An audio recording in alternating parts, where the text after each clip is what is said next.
teman-teman, sambil saya perkenalan diri dulu ya. Mungkin ada beberapa teman-teman yang belum pernah kenal, belum kenal dengan saya. Ibaratnya ada pepatah, tak kenal maka tak sayang. Gitu. Aduh, maaf ya, di rumah ada papi, jadi agak sedikit ribut. Nama saya Rosi, biasa dipanggil Miss Rosi, dan saya adalah founder dari komunitas Menuju Dua Garis. Saya sendiri tahun ini berusia 38 tahun, tahun ini 12 tahun menikah, dan sampai saat ini masih menunggu buah hati dan masih berjuang untuk hamil, begitu teman-teman. Ya, semoga kehadiran komunitas Menuju Dua Garis ini membuat teman-teman merasa tidak sendiri dalam perjuangan ini. Karena sesungguhnya menurut saya pribadi, beban mental dan moral lah yang sangat berat dalam perjalanan menuju dua garis. Karena menurut saya uang masih bisa dicari gitu ya. Eh, tapi kalau sudah down secara mental itu agak susah ngangkatnya.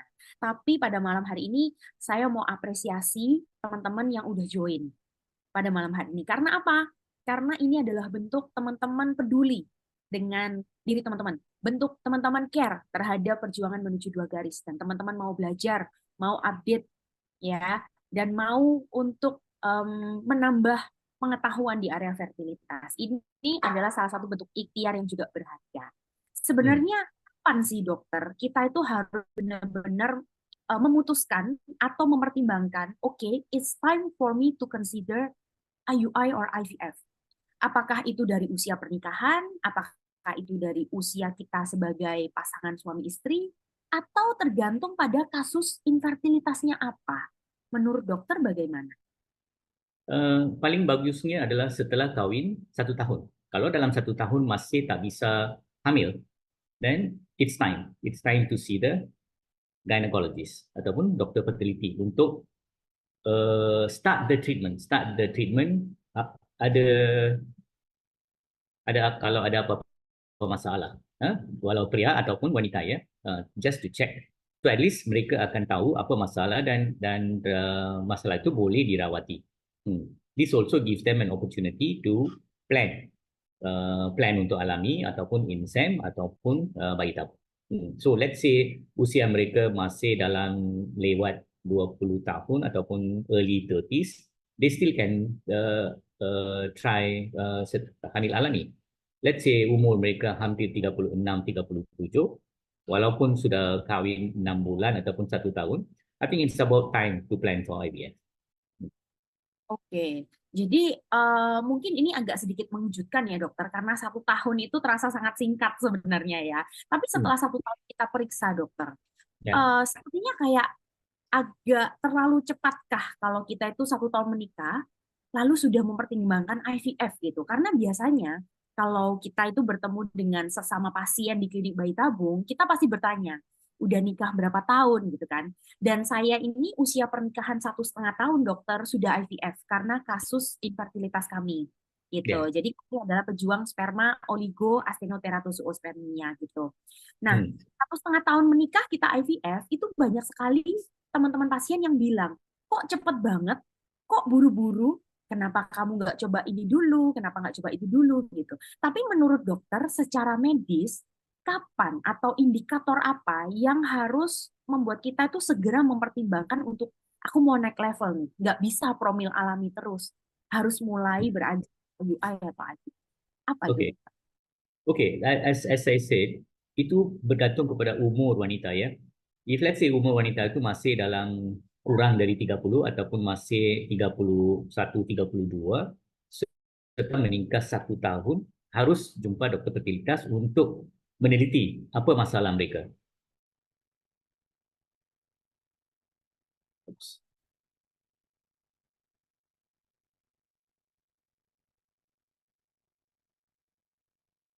Halo, Oke, Miss Rosi. Ah, Ya, terputus. nyala sinyal. Oke.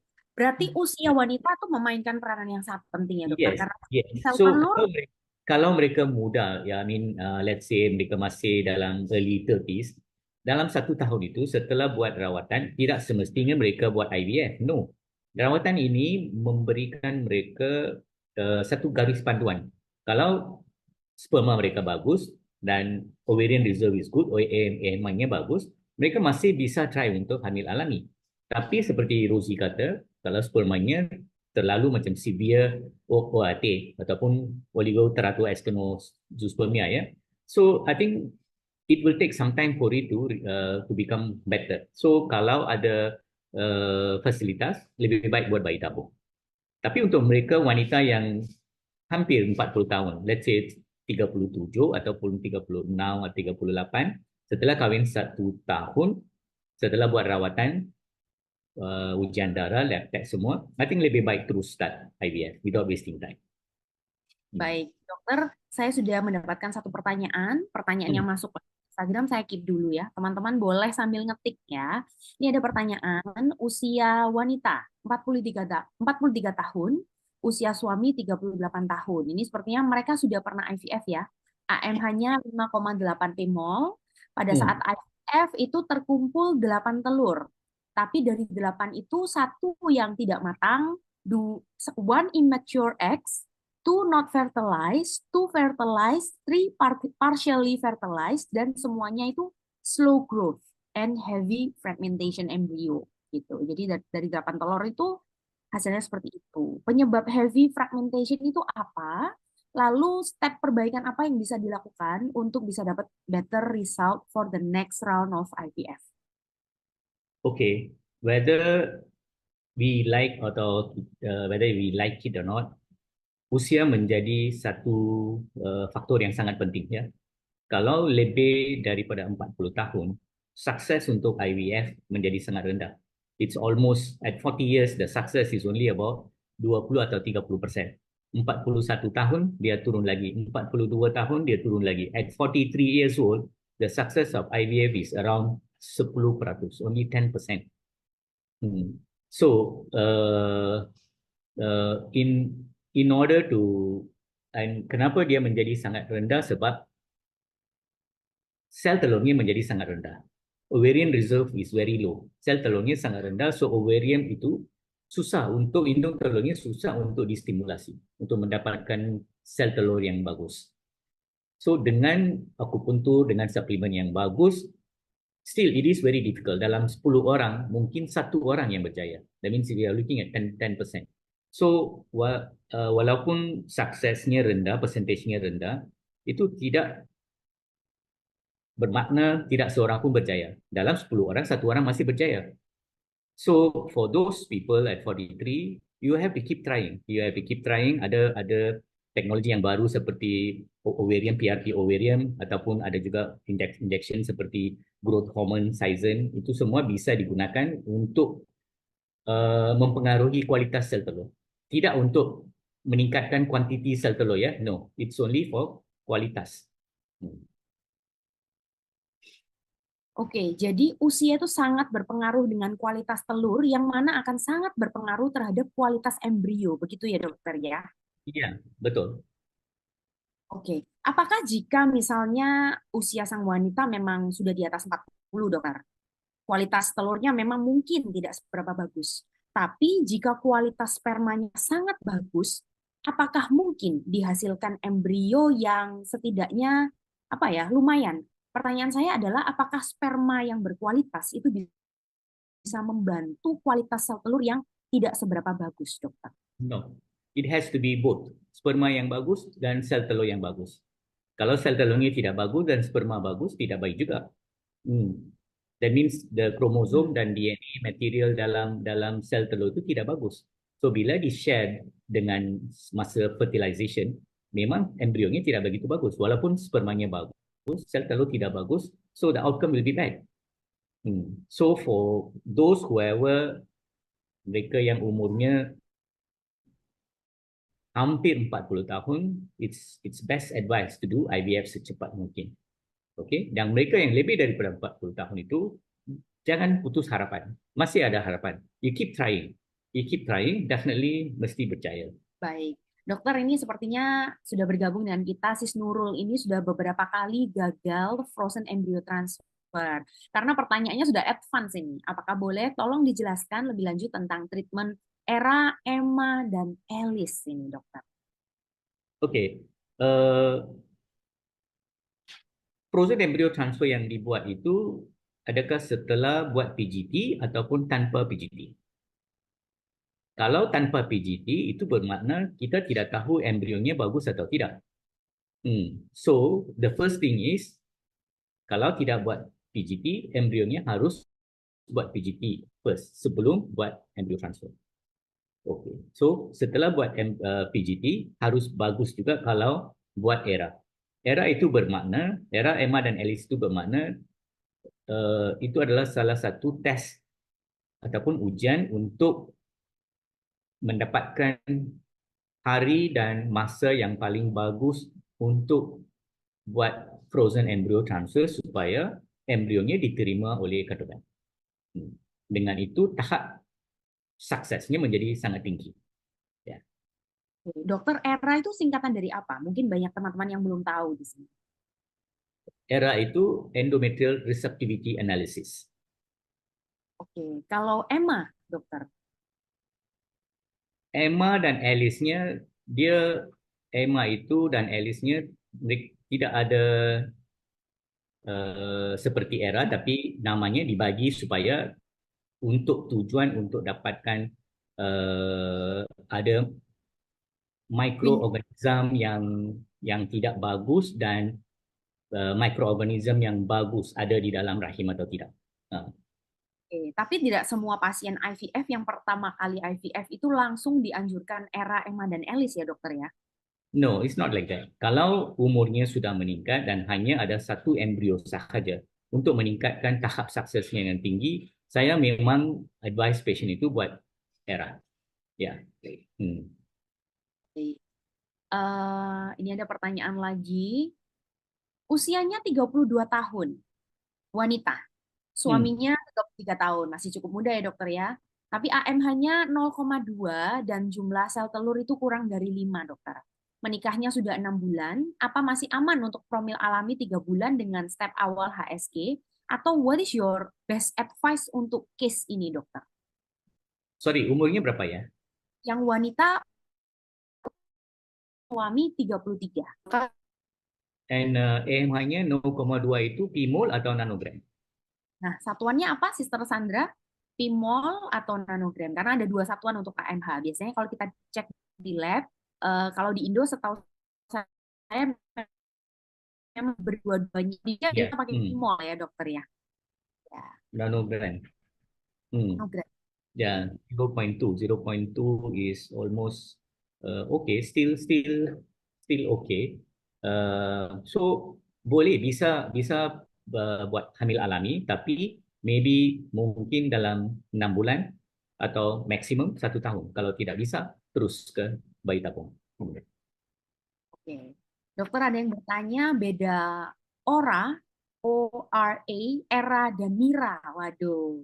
Hari ini saya belajar istilah ini. Ada Emma, Alice, Mira sekarang. Nama-nama anak-anak cewek ini ya. Nanti kalau berhasil pakai ERA sama Mira, anaknya dikasih nama Mira kali ya.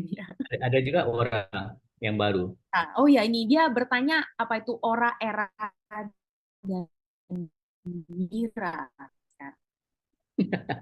Mira dan eranya sama saja. Era itu dari Jepang, Mira itu dari Taiwan. Hmm. Ora itu is a new one, Hmm. baru, itu dari Spain, tapi masih dalam experimental stage.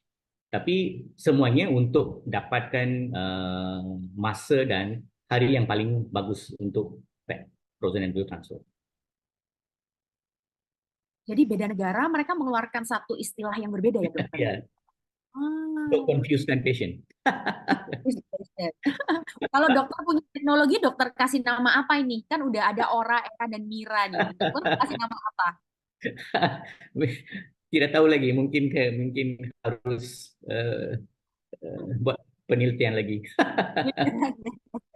Yeah. Kasih nama Rosi saja boleh dok, saya Yeah, bersedia dok. yeah. Why not? Yeah. Oke, dokter, ini ada lanjutan pertanyaan. Ini Sister Suni ini Hmm. embrionya sudah ada tapi di KL. Kalau dokter di Pineng, misalnya mau lanjut program dengan dokter, apakah dokter menerima ini pengiriman embrio dari negara lain atau dari kota lain untuk dibantu transfer oleh dokter Pandianra? Yes, kita menerima. As long as patient is sudi buat transfer dan kita sudi menerima. Oke. Pertanyaan berikutnya, apakah asa tinggi sangat berpengaruh terhadap proses hamil, dok? ASA yang tinggi. ASA itu anti sperma antibody ya. Okey. Itu bermakna ada antibody di dalam kandungan wanita supaya spermanya tidak berfungsi dengan bagus. Okey. So memang ada rawatan untuk ASA ini, tapi ini hanya untuk kalau hamil alami dan insen. Tapi untuk bayi tabung atau IVF, kita tidak perlu khawatirkan ASA ataupun ASA ini. Tidak perlu worry about this. Ya. Yeah. Oke. Pertanyaan berikutnya dari Sister Angia ini. Dia berusia 33 tahun, dokter, suaminya 34 tahun, terakhir diagnosanya itu tidak ada masalah gitu. HSG terakhir tidak ada masalah ya. Tahun 2019 HSG aman. Tapi diagnosa suami adalah oligoastenozoospermia. Nah, sempat mau konsul dengan dokter Pandian Ram di Pineng bulan Mei lalu. Namun tidak juga hamil secara alami sehingga batal ke Pineng. Tapi kehamilan itu berakhir ektopik, KET. Kehamilan ektopik terganggu di saluran tuba. Jadi pertanyaannya, apakah KET ini karena pengaruh sperma atau apa ya dokter? Karena KET kemarin itu operasi laparotomi di bulan Juni.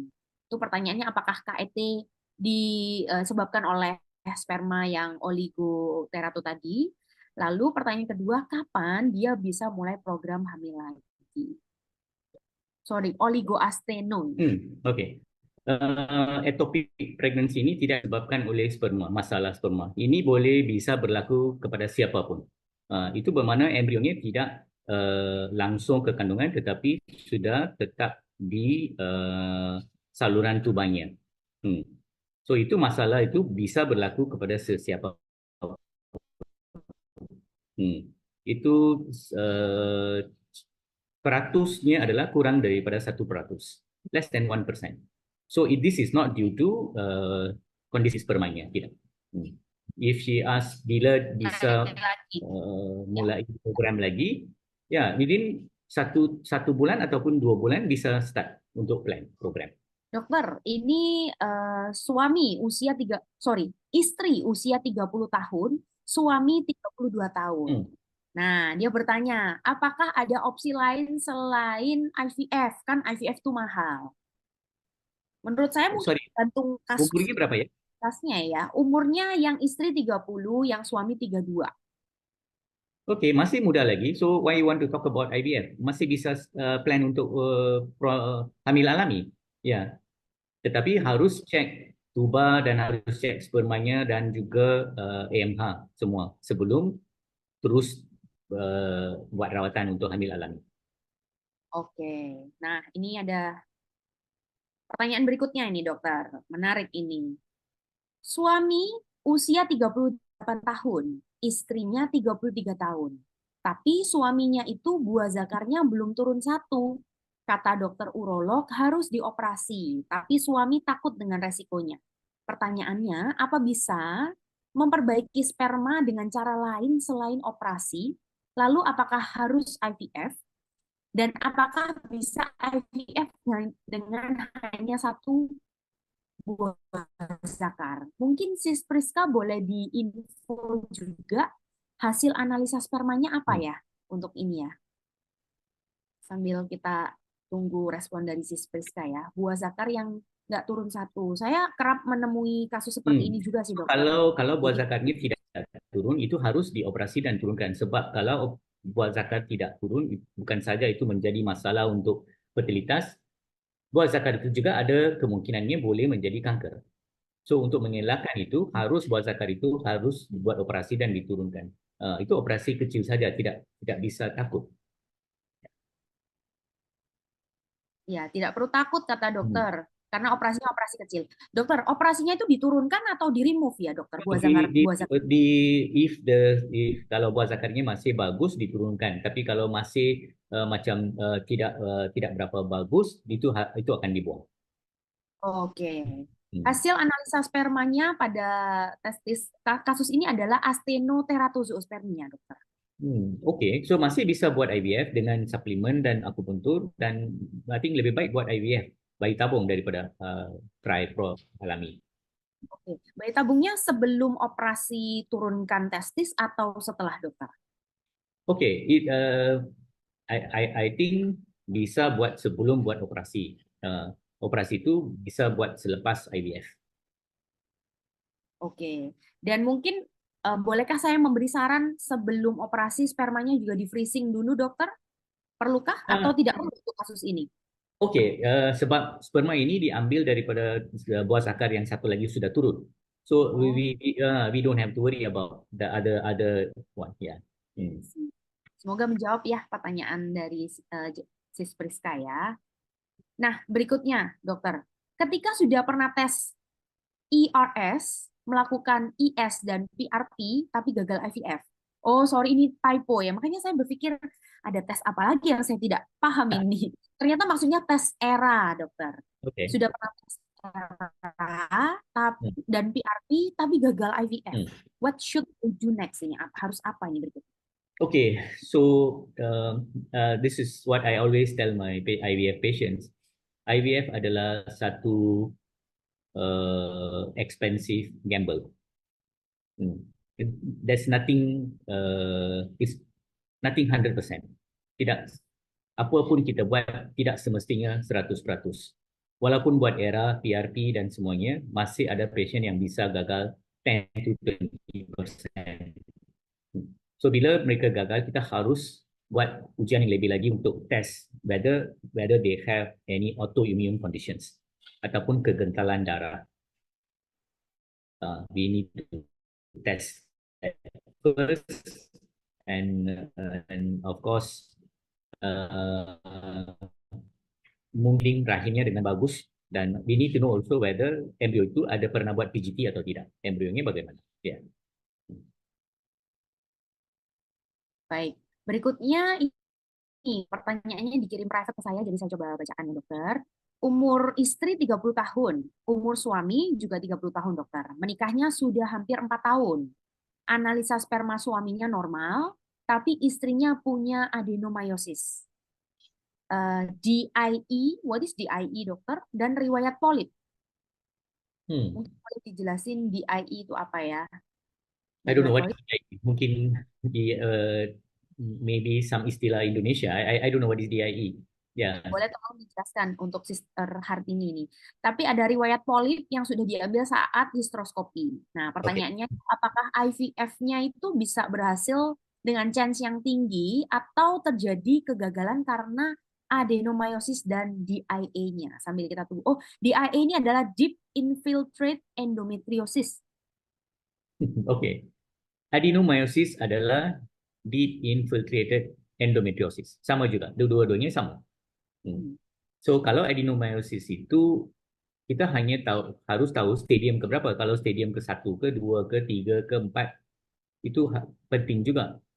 Kalau stadium 4 memang chance untuk IVF itu memang tipis sebab memang adenomyosis itu mempengaruhi kualitas sel telur dan juga mempengaruhi penempelan embrio juga. So kita harus tahu the status of the adenomyosis. Dan seharusnya kalau adenomyosis itu sebaiknya kita ada rawatan yang baru sekarang HIFU. Selain daripada buat operasi, kita bisa buat HIFU supaya adenomyosisnya menjadi kecil dan selepas itu kita bisa transfer embrionya. Mungkin akan berhasil. Dokter baru saja sebutkan HIFU. Saya biasanya HIFU itu untuk muka, dokter. Untuk buat virus. Apakah yang sama atau HIFU seperti apa ini? Ya, it's almost same, tapi bukan di muka, tetapi di kandungan. So HIFU. the size of the uterus becomes smaller. Adenomyosisnya menjadi kecil. Oh, oke. Dan HIFU, biopsinya juga kecil. Yes. Kalau ada Hanya myom, hanya yes. untuk kasus seperti apa? HIFU untuk Untuk kasus. myom, fibroid ataupun adenomyosis. Hmm. Oh, saya baru tahu. Memang kalau HIFU sih buat ngencengin muka ya teman-teman ya. Yang sering Yes. perawatan ini pasti sadar ini. Menarik, HIFU kandungan. Oke. Prosesnya bius total atau bius lokal HIFU kandungan ini, dokter? Oh, tidak. Dia macam buat CT scan. Hmm. Oh, apakah ada rasa sakit?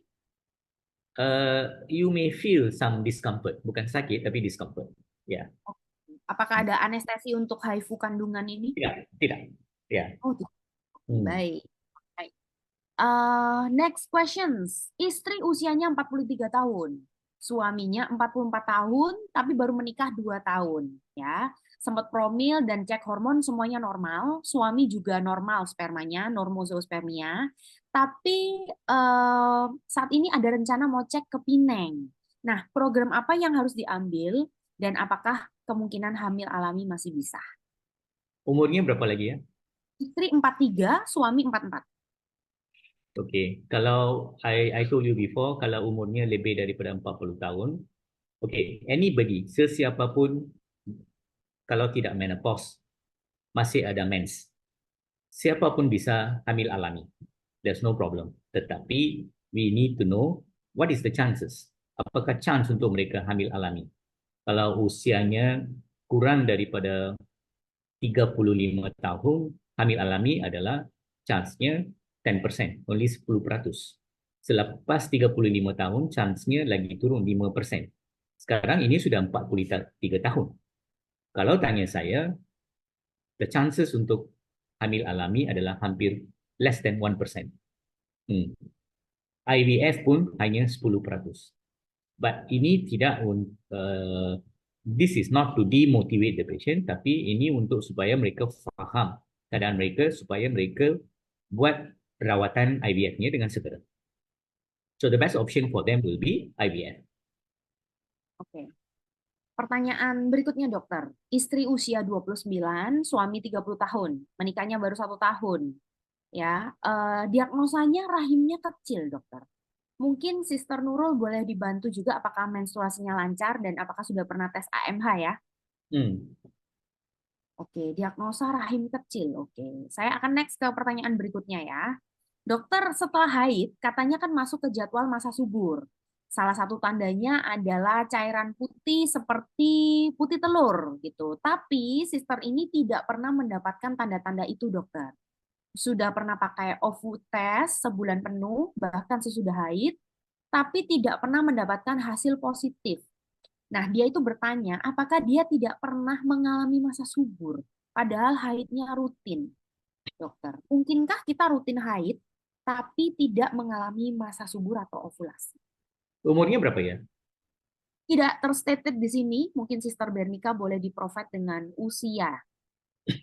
Okey, Usianya berapa?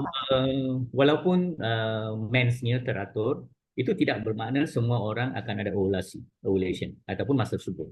Okey, so untuk dapatkan masa subur itu lebih baik patient ini jumpa doktor fertilitas supaya minum ubat subur, lepas itu buat scan USG untuk track follicle dan lepas itu bagi injection untuk ovulasi. Lepas itu try untuk hamil alami. Itu lebih baik daripada test kit. Oke, usianya tadi 30 tahun, dokter. Masih muda lagi, masih muda lagi. So there is a big chance untuk hamil alami. So lebih baik jumpa doktor fertilitas dan buat ambil ubat subur dan buat USG untuk track the follicle ataupun telur. Oke. Dokter, ada yang ingin bertanya, pernah hamil tapi gagal embrio transfer. Transfernya dengan embrio euploid dan grade-nya bagus. Nah, Hmm. apakah penyebab kegagalan ini karena polip atau problem kekentalan darah? Karena sebelum embrio transfer itu tidak dilakukan histeroskopi gitu. Hmm. Uh, I do routinely. Saya selalu buat dengan rutin sebelum embryo transfer. Saya buat endometrial stretching dengan hysteroscopy supaya kalau ada polip yang kecil-kecil itu boleh itu bisa dibuang atau diangkat sebelum buat embryo transfer. Itu satu. Hysteroscopy harus dibuat sebelum embryo transfer. Satu lagi, kalau euploid transfer, euploid embryo adalah embryo yang sudah dites secara genetik dapat embryo yang bagus ya. Kalau kalau gagal dengan euploid embrio, I think lebih baik buat ERA. Mungkin kandungannya tidak menerima embrio itu. Dan satu lagi itu juga lebih baik buat autoimmune test ataupun kegentalan darah untuk lihat adakah masalah ini ada. Oke. Dokter, ini usianya satu suster ini 41 tahun dengan kista endometriosis. Sudah Hmm. pernah dibilang bahwa susah untuk hamil. Next step-nya apa, dokter? 41 tahun dengan kista endometriosis. Okey, AMH-nya berapa? Tidak dibagi Oke. tahu. Iya, belum diinfo. Okey.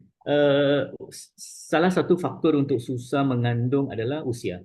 Lebih daripada 40 tahun menjadikan uh, satu faktor yang susah untuk hamil. Dan sekarang ditambah pula dengan endometriosis. Endometriosis menjadikan sel-sel telurnya kualitasnya tidak begitu bagus ya, dan juga sel telur juga menjadi kurang. So ini menjadikan masalahnya lebih teruk untuk untuk buat IVF dan sukses. So kalau endometriosisnya dan kistanya terlalu besar, itu harus diangkat. Kalau masih kecil, tidak perlu takut dan lebih baik buat IVF dan buat frozen embryo transfer. Oke, semoga menjawab ya.